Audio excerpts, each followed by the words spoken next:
So many or students who learn, but certainly when they're trying to self-learn from YouTube videos and whatnot, and teachers especially, they try and think in a very linear fashion. So I just want to kind of communicate to you guys one of the first things that I learned when I was teaching guitar especially.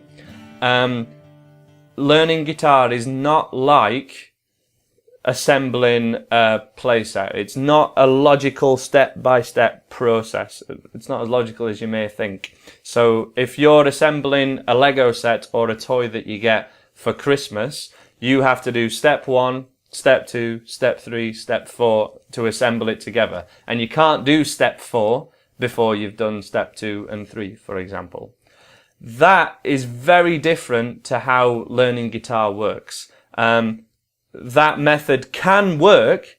What you'll find is it will just take forever.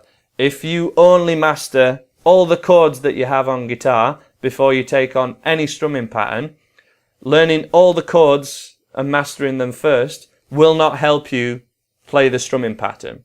If you just work on the chords and then a strumming pattern, that is not going to help you play an actual song.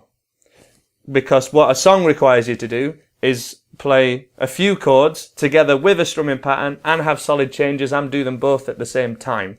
So, from the off, what you really need to do is kind of work on doing everything at once, which is why it's difficult.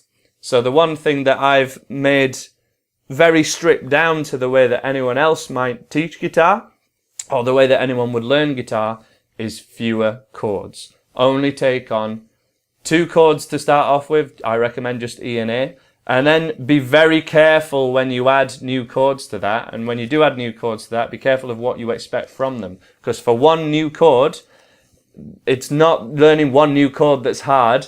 It's if you know 5 chords, that's now 6 new chord changes that you need to practice. So for one new thing, you've got 6 other things to now work on. There's 6 combinations, or probably even more combinations than that when you go between them all. So that's why taking on fewer chords, but working on all the other things and playing real songs right away is the fastest way to learn guitar as an absolute beginner.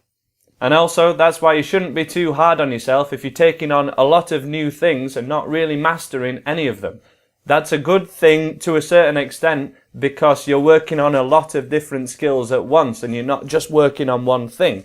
But we need you to get certain songs and certain ones that I recommend throughout my beginner's course at a certain level along to the record, and I push those certain ones throughout my beginner's course, and I keep track and recommend those ones in my beginner's ebook that's going to be coming out around Christmas. And hopefully this practice schedule or practice blueprint should really help you guys in organising your practice routines a little bit better and being a little bit more productive with your valuable practice time.